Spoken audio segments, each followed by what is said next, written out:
Hey, welcome, Frank. Great to meet you. The two of us, have only interacted messages and me coming across your social media accounts where you reside in Santa Barbara, and Yes. Yeah. you put out a lot of content that's really inspiring for me personally because I'm aware that Santa Barbara has gone through a sort of renaissance in its downtown, or evolution in its downtown.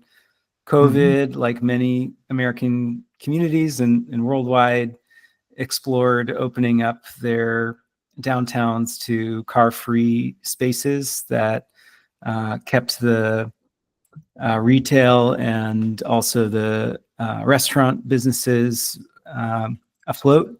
And I can imagine, like many of these communities, they're deliberating on what to do next. So I encourage our audience to go check out your content, and I'll share links in the show notes, of course. Great. But do you Thank mind, for folks who don't know you, do you mind introducing yourself and filling Sure. in what I've left out? Sure. I'm Frank Peters. I reside in Santa Barbara, California. This is my retirement fantasy destination here. I lived in Newport Beach, California for many years, raised a family there. And that's where I first started podcasting. I had been off the bicycle for 35 years, and being a computer guy, software guy like you, Max, spending too much time sitting in front of the computer. Wasn't happy with things like my cholesterol numbers. So my brother-in-law, who has a very successful bicycle e-commerce site, can I give him a plug? Of course. Bike Tires Direct. You ever heard of that? It's based out of Portland. And he said, Frank, we got to get you back on a bicycle. So I did. And then I couldn't believe it. 35 years off the bicycle, I get back on, and what happens? I become a zealot, right? And I'm testifying to everybody who will listen about how great it is riding around. And then it doesn't take long before I realize there are flaws. There's trouble in paradise. So the mayor starts a bike safety committee, and I leverage my resume to get on there. And that's kind of how things started for me. Well, tell us a little bit more about Trouble in Paradise.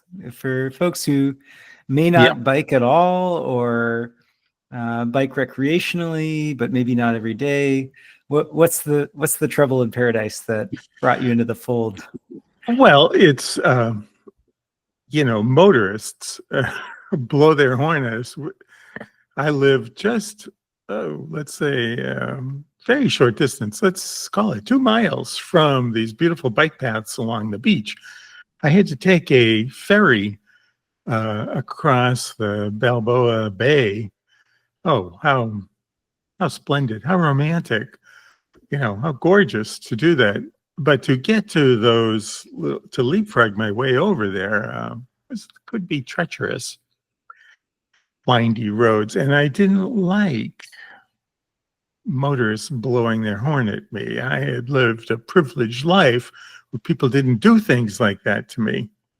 So I was motivated to get on this committee and do what I could to, at the time, Sharrows were the first, what would you say,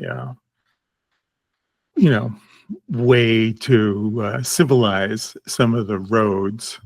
Southern California being very car-centric, it was very difficult to chip away at the built environment, but we made some progress. So for folks who, I'm aware of what the area you're describing in Newport Beach, and there's a loop with Pacific Coast Highway and not really safe bike facilities for you to, really realistically, sidewalk riding is probably the way to get safely from the area you're describing to the beachfront. And for folks who don't know, California is somewhat unique as far as protecting the public's access to the beach. And Newport Beach in particular has got a really, really awesome walk-bike trail that runs along the beachfront. But you mentioned another word which our audience might not know well, which is sharrows. So maybe you could describe what a sharrow is. Well, we sometimes tried to take credit for the first sharrows on Pacific Coast Highway in California. And that is just those chevrons, kind of like an arrow. That's where the shared arrow sharrows, to alert motorists that bicycles were going to be in this, rightmost lane, and to be aware of that, and to, share the road. But that was very tricky. Speed limits were 35 miles an hour going through the parts of town that we wanted to give bicyclists access to. And it was kind of between two areas of Pacific Coast Highway where there were bike lanes. So this was the missing link. And anyway, it took quite a while. Disaster struck in Newport Beach. We had a 3-day weekend where 2 women bicyclists were killed on different days. One woman the next day, another woman, and the third day, event was a woman who was in a coma for some time. So that shook the city, and people demanded that things changed. And we were fortunate we had this bike safety committee in place with recommendations that, as I often thought, the mayor was sitting on. So that broke up the dam and allowed, sharrows on Pacific Coast Highway. That's a really tricky one, and I've got a couple of questions for you about that. One is, I understand the Pacific Coast Highway is probably a state-controlled roadway, which makes it a jurisdictional nightmare for folks at a very local level to advocate. Well, so the state of California was relinquishing control of, not, of course, all of it, maybe city by city, or certainly there was a big bridge in Newport Beach over Newport Bay. Well, the state wanted to relinquish that because the costs of rebuilding that bridge were astronomical. So then the city had an option to gain control over Corona del Mar, and they were keen to take that away from the state, thinking that they could beautify it, and which they did. But and there were no thoughts of bicycle infrastructure at the time they first acquired it or gained rights to it. So we were in a good position to do something. We didn't have to go to Sacramento to plead our case. So it was much easier to bring the powers that be to bear when this nightmarish weekend happened. There was someone local that not just could be held accountable, but had the ability to set in motion the changes to improve the roadways in town. Is that right? Had a great city manager, Dave Kiff, who knew how to deal, with NIMBYs, of course, like everywhere, and put it in place. I always like the night of implementation. It was midnight on Halloween. Now, I forget the year exactly, but I got a phone call late Halloween night asking me if I was interested in coming out with the work crews as they put down the sharrows. What an honor that was for me to be out there late at night putting those down. And then the next day, wasn't me, I think it was the deputy chief of police. What a great supporter he was. Did a bike ride with several of his officers, and then many of us, fellow advocates were out there too. So it got a stamp of approval right away. That was, those were thrilling times. I, I've got a couple follow-on questions, if you don't mind. Sure, sure. One is, well, this I'll start with the second, and we can move on to it after the first, which is I want to ask you more about contemporary Santa Barbara State Street. Yeah, But oh, sure. We'll get into that, huh? first, with respect to your sort of radicalization in Newport Beach and this momentous infrastructure project that changed the city, and you had extreme firsthand witness to it and what it took. Um, One thing that troubles me about walking, biking advocacy is that there's a tension between elevating the lifestyle of walking and biking and trying transit modes that are less motorized or not motorized. And on the other hand, highlighting the safety threats. And to me, highlighting the safety threats is tragically counterproductive in some ways, because if you highlight, 3 women tried riding their bikes on this 3-day weekend and all 3 of them died, it acts as a sort of deterrent. And I was wondering how you think about juggling.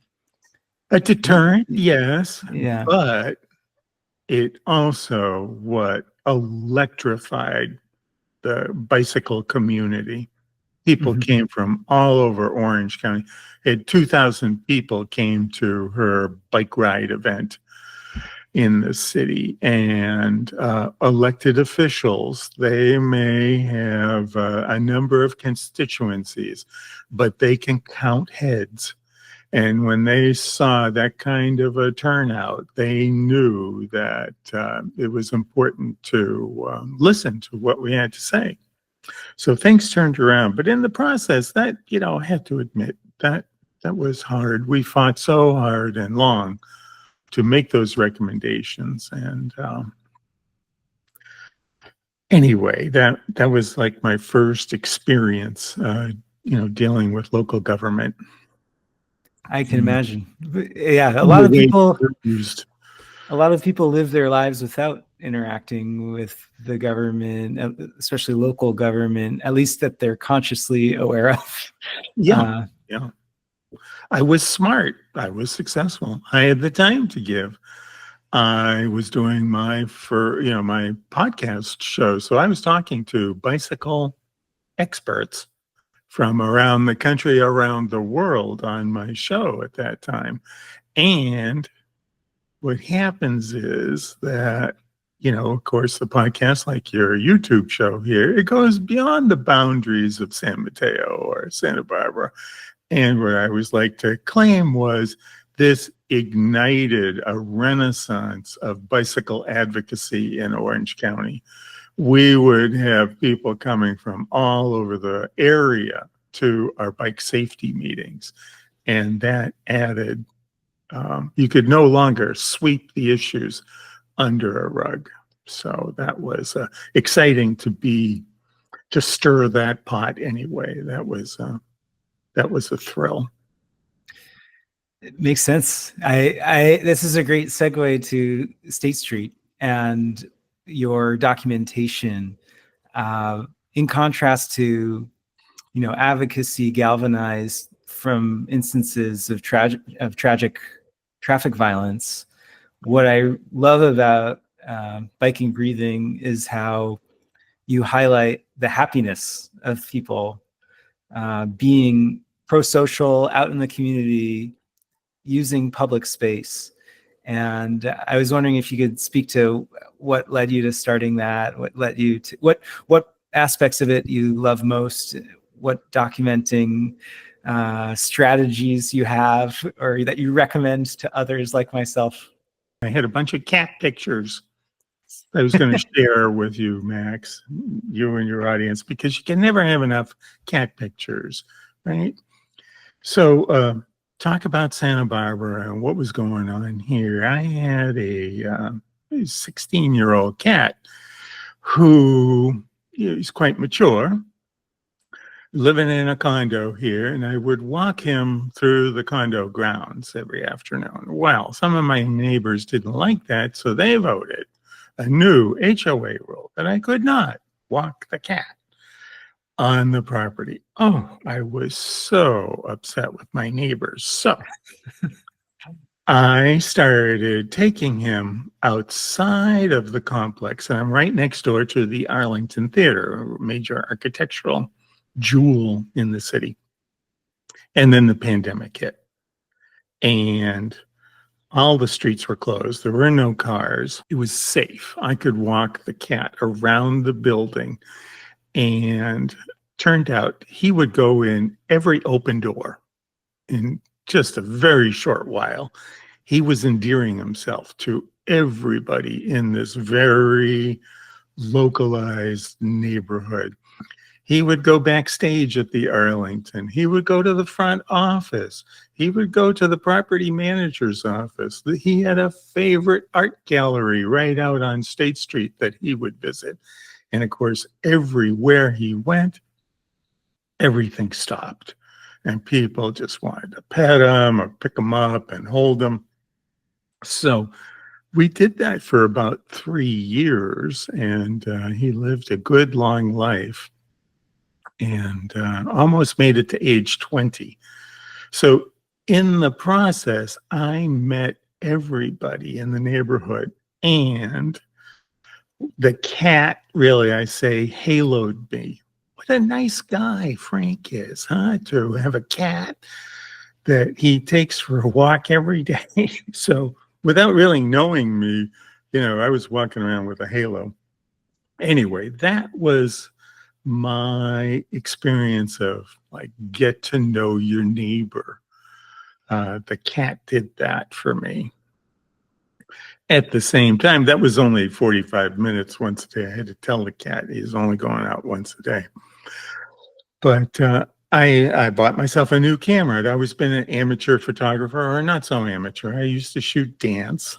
And then I learned that shooting people on bicycles, motion, all my skills at shooting dance just transferred right over to shooting, the motion, people in motion. And so there I was with, the gear I wanted to document this change that was happening on State Street. And like you said, the city closed the street 13 blocks, I think, or I think they call it 9 blocks, but all the way from the freeway up to the Arlington. Wow. Once the street was closed to cars, bicycles came out of the woodwork, right? There are people on State Street on bikes, like transported to Amsterdam, right? Mothers transporting children, older siblings transporting the younger siblings, moms and dads and kids and everybody out there riding there by all ages and abilities, right? It was really just amazing. And I wanted to document that, environment, because a part of me was concerned that I always said the forces of darkness would return and this may not be permanent. So I've documented it for a number of years, and then I've used that documentation to help preserve State Street. As different, city commission was formed to look at State Street. There I was to show just, the demographics of what's really happening out there. Many opinionated people in the community have never been to State Street. They don't go there, right? They live their lives in a suburban bliss somewhere outside of the downtown area, but nonetheless have strong opinions about cars and their bona fides, economic, impact on the community. So there I was with documentation. So I gave myself a title. I'm the official self-appointed documentarian for State Street, and I had little competition with that. And nobody's ever challenged me on that title. So anyway, that's how things got started in this phase here in Santa Barbara, was um, capturing all that bicycle. Oh, corollary, you say, Frank, what happened next? So, great pals with the people at the Arlington Theater because of the cat. Well, I don't have a show yet, but I'm thinking I'm going to have soon enough, a body of work, people on bicycles, and there's the Arlington Theater, and it's empty all the time. Well, I go over there and I talk. They have just a skeleton crew. How much is it to rent the marquee? $275, Frank. And I start doing the math on my fingers. I say, I'll take it for the weekend. And Karen says to me, Frank, that's not how it works. You want biking breathing up there? Yes, I do. Well, we put it up there until something comes along to bump you off. So biking breathing was on the marquee for 59 days. I had the longest running show in Santa Barbara that year. And my show was I would be out there, turned out like Thursday nights, Friday nights, with a projector. And I would project it onto this beautiful blank wall immediately adjacent to the Arlington Theater. And people, would wander past and get to see the bicycle photos. So that was a lot of fun for me. And because nothing was happening at the Arlington, their backstage manager, Mike Cooley, he became like my right-hand man. He had tremendous experience, doing things like this, right? So he would help me carry the equipment, critique my, what would you say, durability of being able to do that. He'd hold up some little thing like, here's a camera filter. He says, do you mean to tell me, Frank, that your entire show depends on this one little gadget? And I've got other little gadgets on my desk. Here's another little gadget, right? Your whole show depends on this and you only have one of them? So anyway, with his experience, he'd seen, things happen at the Arlington. So he was just a tremendous resource to me in terms of being able to do this. And in years past, I've come back and done abbreviated, shows like that. But what fun that was to host those projection shows.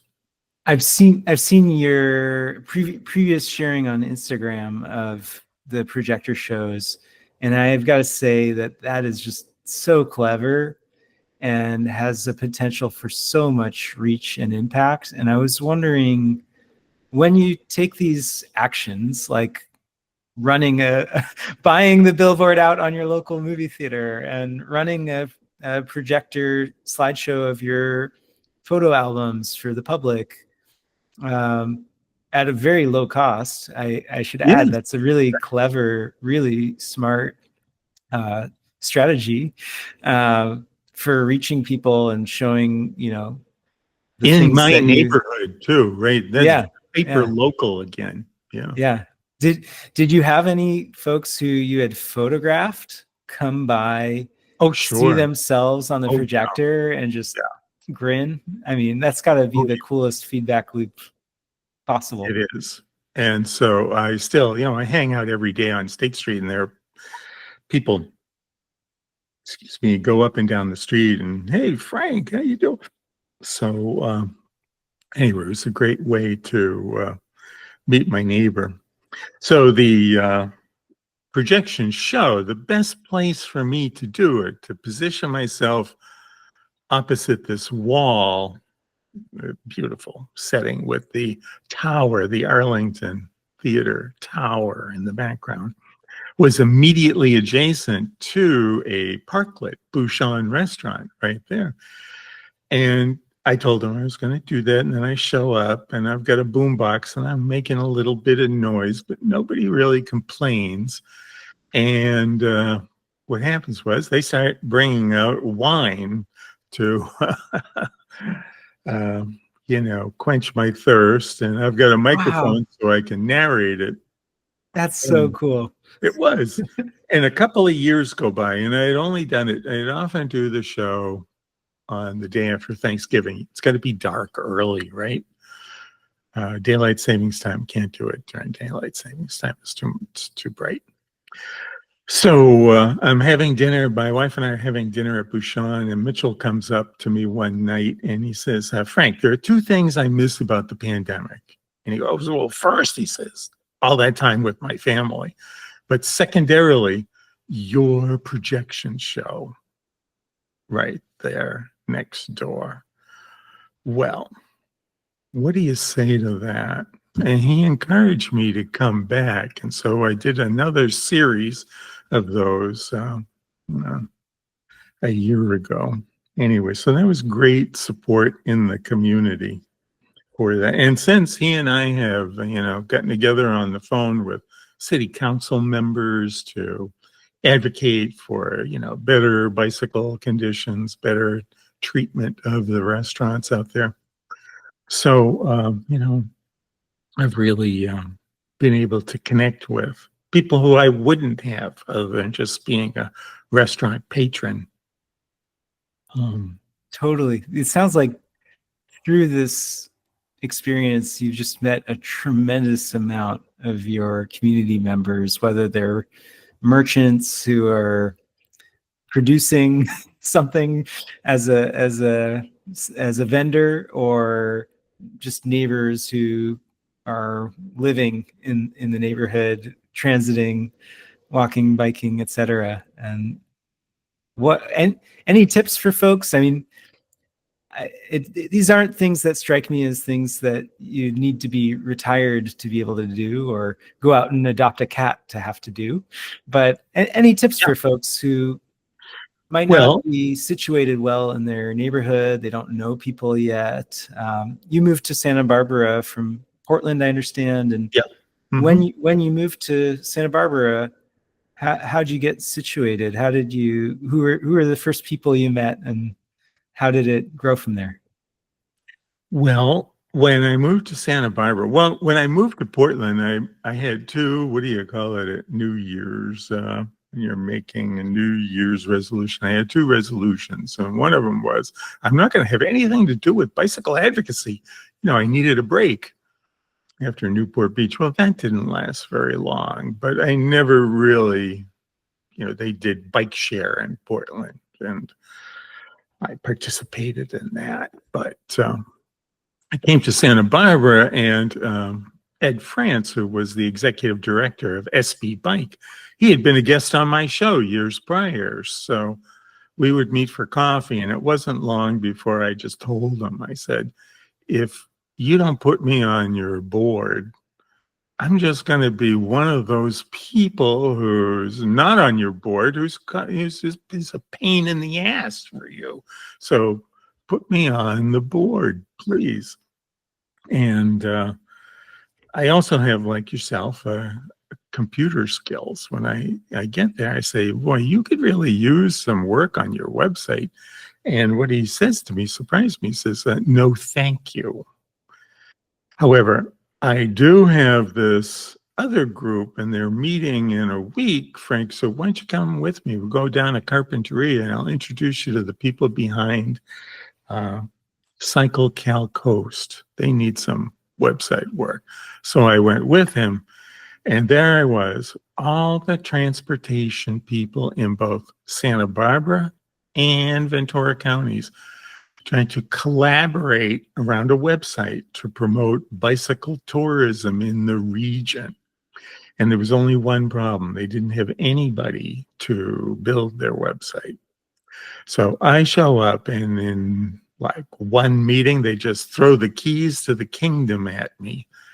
And anyway, they were fortunate I came along, and it was good fortune for me. I basically met everybody in the transportation community by building Cycle Cal Coast. And what a thrill that was. I used a Ride with GPS out of Portland as that was the backbone, the technology that drove that. In 2019, Ride with GPS took Cycle Cal Coast to the Oregon Bicycle Tourism Conference and showed it off as an example of what you could do with their, software infrastructure. What a thrill that was to go back to Portland and, show that off. That was a real thrill. It's used by my local bike coalition for route planning, ride planning. I just used it for a route I just did overnight last night, a sub 24-hour overnight camping trip. I think something that I was totally unaware of until recently is the potential for bicycle tourism. And I was reading your blog and saw you wrote a poem about Santa Barbara and its reliance on tourism for its local economy. Yes. And that post-COVID, I got the sense that you feel that Santa Barbara's downtown is not as vibrant or experiencing as much economic vibrancy or development as it could be because of its planned dependency upon specific types of tourism and the way that they transit to and from the city. One being cruises, and I imagine the other being driving through town in motor vehicles. And I was wondering if you have some sense so you could describe to our audience of just what the impacts are of making cities more amenable to alternative types of tourism like you just described, because it's a shadow economy and it's not well quantified. And it's well known that when you save $300 on a hotel, you got a lot more money to spend on restaurants and the local economy as a whole if you're camping at a campsite. So I was wondering if you could speak to how you came across bicycle tourism as you personally maybe doing the activity, and maybe what are the hindrances and opportunities for growing it, whether local to our audience's communities or specific to the Santa Barbara area. Well, here, I'll throw a curveball at you. Is like the Santa Barbara Tourism Board, or Visit Santa Barbara, I guess. They surprised and shocked me saying Santa Barbara doesn't need any more tourism. Yeah, how about that? And, I think they have a point. They do. So that was a great model for Santa Barbara years ago. But let's jump all the way forward to the present time. The Santa Barbara International Film Festival just concluded a week ago, barely a week ago. And I live here. I get to see the drop-off is dramatic. The economic impact, the restaurants are empty, the stores are empty. The people on the streets the morning after that are, so few people. And you can feel the pinch, right? The economic impact, that stings. And some would say there are a lot of advocates, here that are vested in the tourism economy, but would be so much better off if we had more housing downtown, right? Like we have transit here. We have the bus terminal right downtown that takes you everywhere. We have Amtrak station that you can use to get up and down the coast, take it all the way to San Diego or head north.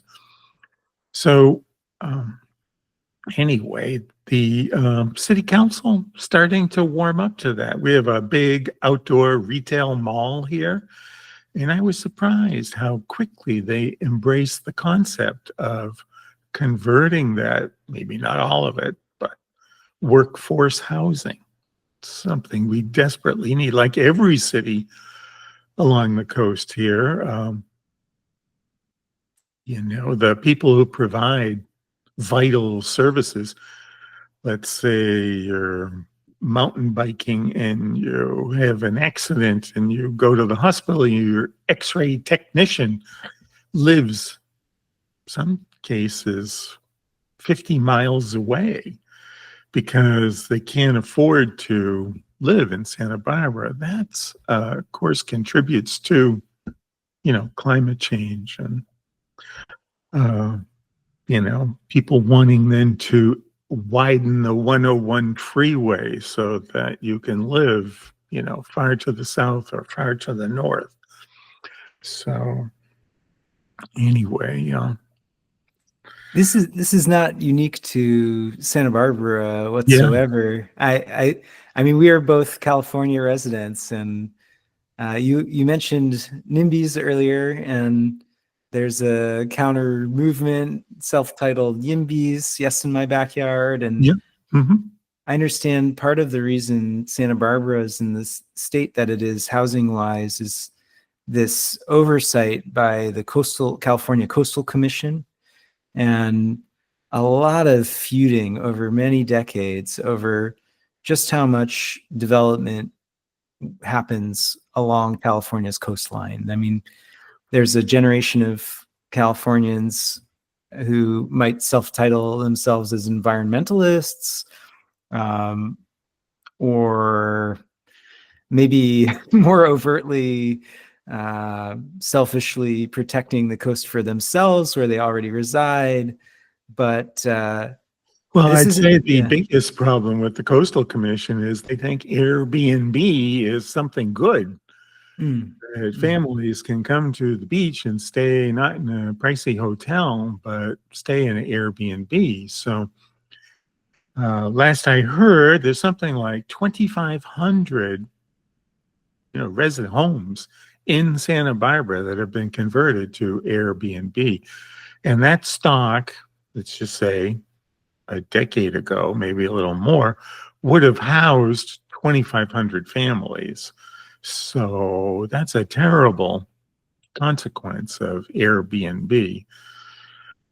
Um, but the Coastal Commission thinks that's a advantage for visitors. So that's, I think it's going to take a while before that uh, thinking changes on that.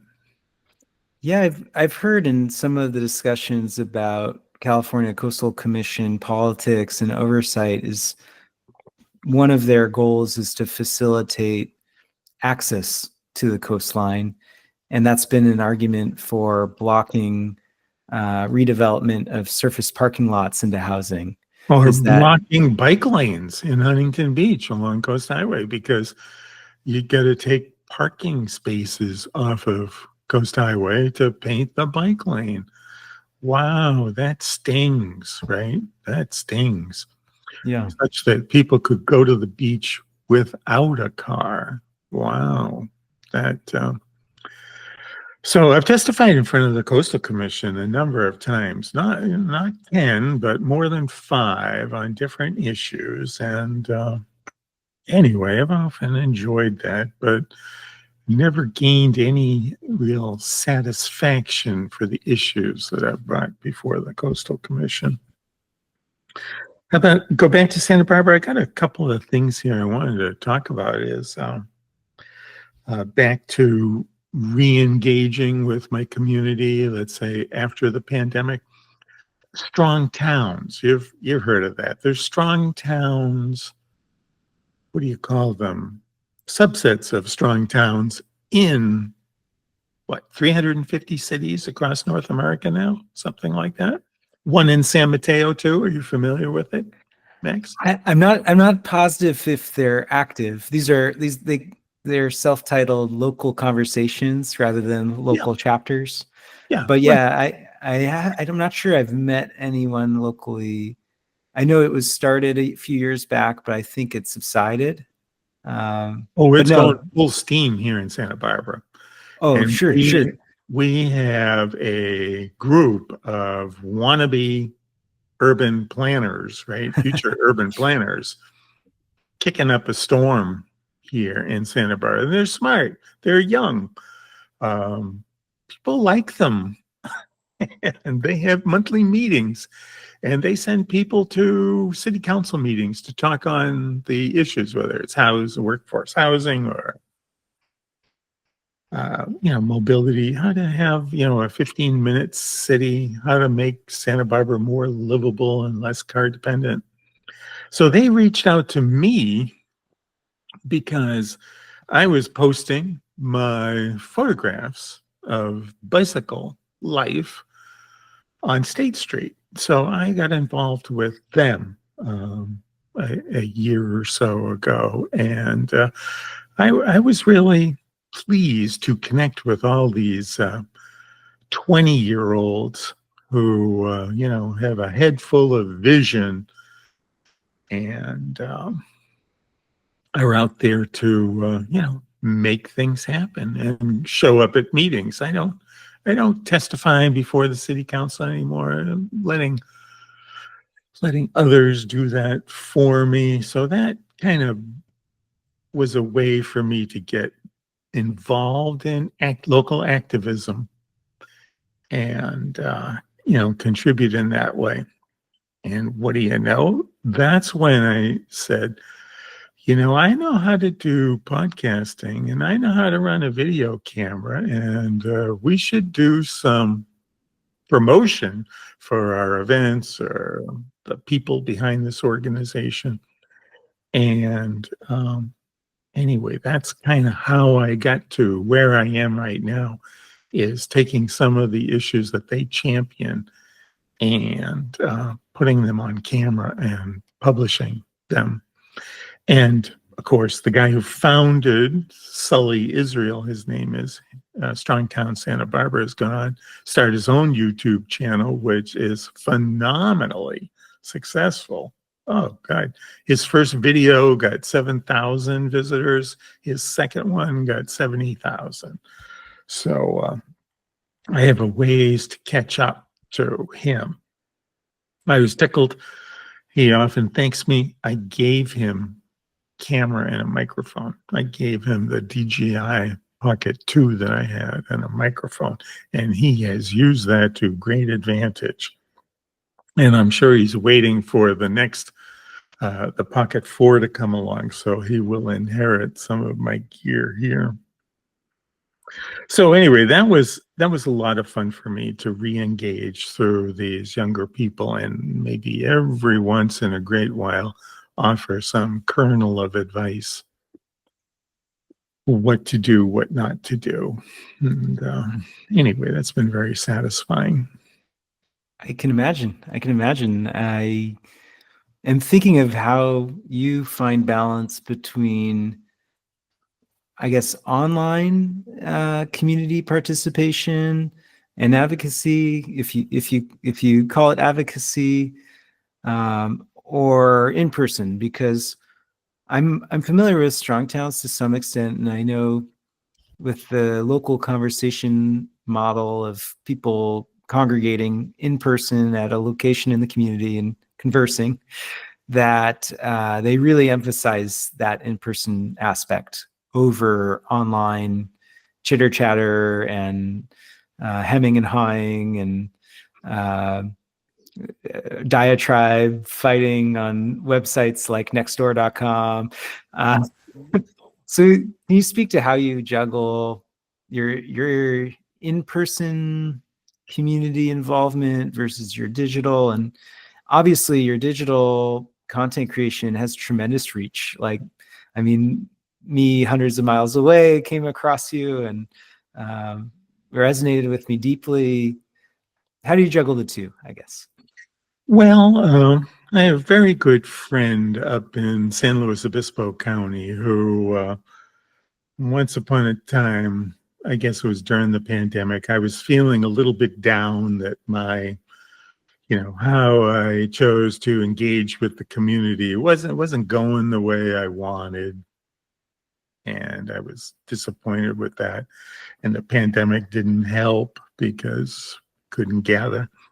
And he told me a little kernel of advice. He says, Frank, today I only do my own projects. And wow, that really sunk in for me. At my age today, I do just the things that, appeal to me. And a lot of that overlaps with what Strongtown's Santa Barbara maybe wants to do. For example, I shoot a lot of B-roll, right? Just people in crosswalks. There's a lot of bike ped conflict. You can close the street to cars, and I always say, what happens next? It's the teenagers on electric bicyclists that become the apex predators now. So I shoot intersections and crosswalks and post those up on Google Drive such that they can be shared by anybody who wants to, have their, publish their own point of view on some of these issues. So that's been fun. And then I started doing more focused, actually, my style of podcasting, of course, was interviewing. I want to tell you this story. And back in 2017, the city had an initiative. The community voted yes, an extra 1 cent sales tax to fix potholes in the city. Well, they love their cars, so they voted for that. There had to be a citizens advisory group for that, initiative, and I got myself put on that committee. Well, I had no idea that basically every department head at City Hall would attend our just twice a year meetings, but I would get to meet Public Works and the library and housing people and everybody else. And that's been fun. And the director of Public Works came to a meeting over a year ago, and he had his own, the council had their own initiative. They wanted to change how they bid out jobs, projects here in the city. They had done, like so many cities do, low bid, whoever won the low bid. Well, he had recent examples of just how faulty low bid could be, right? Our library project went to the low bidder, and it was suffering huge overruns that were costing more money and aggravating everybody, and it turnover at the library. So he's making this pitch for this new initiative at the end of our 2-hour Measure C meeting a year ago, and I had to interrupt him. I said, "Well, this meeting's run its course, but you raise a lot of good points. So maybe you and I could meet afterwards, and I have some ideas on how I might be able to help you get your message out." So it boiled down to me interviewing him at a local coffee shop. He, what a surprise, turns out to be a candidate for the world's nicest guy. He enjoyed my very feeble, don't interview the director of Public Works in a noisy coffee shop would be my advice. But he then would chime in with constructive critiques on the other interviews I was posting. And then he opened the doors to, his department there to come in and meet his lieutenants and interview them. And so right off the bat, I've got my foot in the door at City Hall, interviewing like Jessica Grant, who had done some, the transportation department had done great work. Yeah, I've watched some of these specifically, Mm-hmm. and for our audience, I think it's hard to undersell how powerful interviews are, or you don't even need to call them interviews, you can call them conversations like we're having right now. It opens doors that are just shocking, and I think there thing that shocked me the most when I first started producing podcasts as a sole proprietor individual is just people don't really say no. I mean, they might say not now, but majority of people will say yes. And the recording aspect of it is nice to have, I would say. But I've had the same experience as you did with especially local politics and local decision makers. Is they want to get stuff off their chest and share context that is not well widely known or understood about constraints, or jurisdictional problems, or history. A lot of it is history that you just wouldn't know unless you'd lived it, and it's not written down anywhere. It's personalities and maybe lawsuits. I don't know. But, Well, I'd offer some advice there. If your listeners or audience is thinking about interviewing somebody at City Hall, go to City Hall meetings, City Council meetings, and find an issue and the courage to step up to the podium and have something to say. And over time, they will, get to know you and build up some trust. I've often, this rule of thumb is, I often make the ask, and I'm very, what would you say, no high pressure. I remember when I asked the mayor at one ribbon cutting event if, May is National Bike Month, right? And it was a couple of months prior to May. Would she do a mayor's bike ride? And she said, "Can I think about it and get back to you?" And, the hook was sunk though. And I said, "Sure." And over the next 2 years, I did 7 mayor's bike rides across Santa Barbara County. She was the first pickle out of the jar. And then, anyway, very proud of that, getting mayors in the neighboring cities and at the county level to do bike rides. So, and it started off, you got to have patience, I guess, when you approach people. for folks who might not know, or I'm curious and don't know, what are sort of the objections you get from recipients of this invitation to bicycle with you, local decision makers, maybe? Is it time constraint? Is it not having a bike? Is it not feeling like you're a trustworthy individual to bike with? Or I mean, in my case, at least one of the council members of my city doesn't know how to bike. So curious to know what objections you've gotten when pushing for this type of activity and this type of connection with electeds and other folks. Well, there are the objections they might share, like the mayor at the time I asked her didn't have a bicycle. But my response over the years has always been, "What's your favorite color?" Because I would get anybody who told me that. Chief of police once told me he didn't have a bicycle, and it was like, "What's your favorite color?" Because I'm going to get you a bicycle. And so that, would be the objection they would state. But I think a lot of times it's political capital is what's always on their mind when they see they're constantly being approached by people who have issues with the city. They're advocating for certain things to change or stay the same way.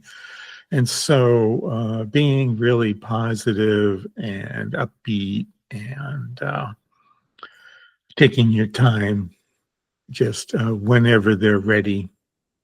I got a proclamation to go with my mayor's ride. That was a real thrill. And anyway, it happened. So then year 2, you couldn't take the mayor's bike ride away from her, right? She's ready. She's so positive. And then another personal note here, deep in the trenches of the pandemic. It's a January evening and I'm sitting at home and I get a text from the mayor who wanted to thank me for getting her out on a bicycle. How the pandemic had been so stressful for her, issues within the city, health concerns we all had, and having a bicycle just proved to be, such a, positive thing for her. So she wanted to let me know and thank me for that. Well, I've told everybody who I tell that story, you only get one email like that from an elected official your entire career in bicycle advocacy, and that was mine, the mayor of Santa Barbara. That's amazing. That's awesome. Me. Yeah, it was. Yeah. Well done, by the way. Well done. Yeah. Yeah. So that was engagement. I've got one last question for you. I think this is a good place to end it, which is a big one. Which you mentioned trouble in paradise, and you used the phrase apex predator. And with pedestrianized spaces like State Street in Santa Barbara and the proliferation of electric bikes, electric scooters, motorized micromobility, there's a new apex predator in town that's threatening people walking their dogs and parents and children walking in these spaces. Obviously, they're an amazing technology, but how do you think cities should moderate the traffic violence threat that they create, acknowledging fully that 4,000-pound motor vehicles are a lot more worrisome than 50-pound ones. But nevertheless, there's public spaces where, electric scooters and electric bikes might deter more foot traffic. So I was curious where you see us headed there and how communities can integrate this new type of mobility. Well, first thing I'd like to say is I'm a big fan of electric bikes. I've had 7. I'm on my 7th electric bicycle. I trade them in just like digital cameras. Next year's camera has got features that I want. And so I'm on my 7th one. In 2014, I was the president of the California Electric Bike Association. And that job took me to Sacramento to work on a bill to basically advocating for better conditions for people on electric bikes. Different communities across the state were, putting up signs saying no electric bikes. And so anyway, I have that experience at that level. Here in Santa Barbara, it's I guess it was last week, was President's Week. All the kids had the week off from school, and they are all out there on their electric bikes. There's no question that they're a hazard. They're doing wheelies, going down the street at high speed. People see that. They walk out of a store and think they're going to cross the street and go to, the museum store, for example, right across the street. All they have to do is cross that street and they'll see, like a gang of 14-year-olds, behaving, quite dangerously without courtesy. 14-year-olds don't know that pedestrians have the right of way in a crosswalk, for example. So what to do about that? Every city, I think, in the state of California is dealt with this probably everywhere across the country, right? Is I've got friends that work for the Transportation Authority in Orange County, and we would talk maybe just once a year about the state of this. What do we do about it? And I learned that Huntington Beach had a plan that seemed to be constructive. They would go into the middle schools, right? The junior high schools, and they could tell they were in the right school based on how many electric bikes are parked out, on the side of the school. And they would go in and do education at the schools. So that seemed constructive, and awareness, build some awareness for that. Everybody wants to do enforcement, right? What are they? The 5 E's, Max? You know those, right? Engineering, education, and enforcement, or at least 3 of them that come to mind. Well, enforcement's got a half-life of like 1 second, right? If you set up a drunk driving, speed trap or something like that, the minute the officers pack up and leave, drunk driver comes along, and there's no efficacy there. It has only very limited time. Same thing, the concept of enforcing, putting an officer on State Street trying to slow down these kids. They're concerned that any attempt to stop them could cause the typical 14-year-old to run, charge, speed away, potentially creating an even more dangerous scenario. So we don't have any solutions here, but it's talked about all the time. And yeah, nobody seems to be aware that cars were a lot more dangerous than electric bikes, but we still have some ways to go with that. I've got my fingers crossed that we could use some help at the state level to, add some teeth.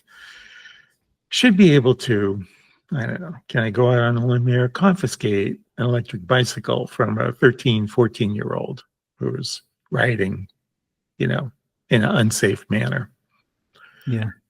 I like that moderating how much breath we spend on this risk and threat, because while it's a somewhat new one and it's more sexy to talk about, there are much bigger threats we should probably be spending more of our breath on than. Yeah.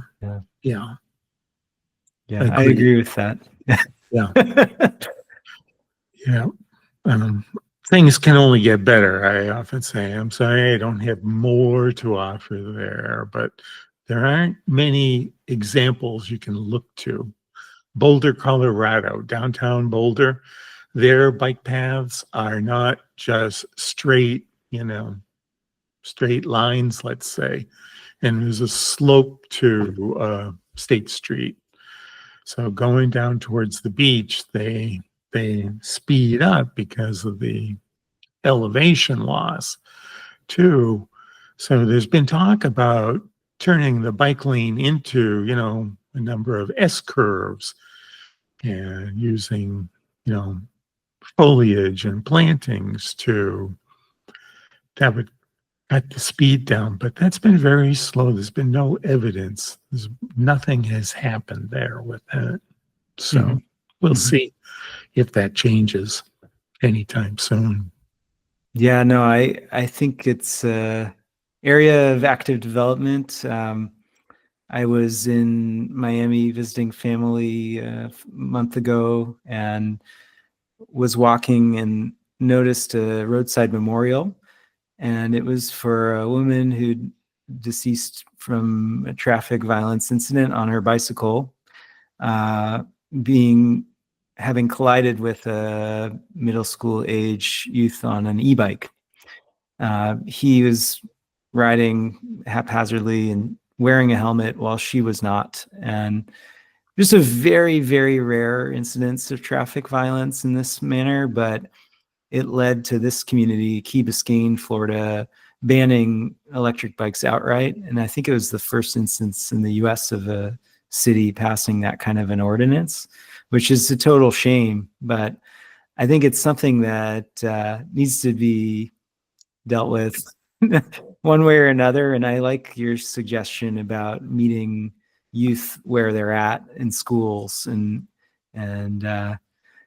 coming up with more enduring solutions than the enforcement solution. Yeah, there's more to electric bicycle riding than just bad behavior teenagers. You see a lot of parents, again, like I said before, transporting, chauffeuring their kids around electric bikes. Those parents are saving a fortune taking advantage of an electric bike. The cost difference between that and another car in the garage are huge. And with the cost of housing, such as it is, wow, that's a rare opportunity for a young family, let's say, to save a small fortune. So anyway, there'll be other opportunities to talk about that subject, Max. Yes, we should find a time to do it again. I'm maybe a whole episode about passenger vehicles and ferrying friends and family around the neighborhood. I like that concept. Yeah. Well, thanks so much for inviting me on your show. Absolutely. Thank you for joining me. And maybe we'll take a moment for you to plug any social media or websites. I'll, of course, include URLs in the show notes, but anything you'd like our listeners to take a look at and check out of yours. Well, my humble little YouTube site is called Santa Barbara Cyclist. So you'll see a variety of my video projects there, from interviews to B-roll, and it's all there at Santa Barbara Cyclists. Great. I'll include links in the show notes, and looking forward to possibly doing this soon in the near future. Thank you, Max. Thanks, Rick.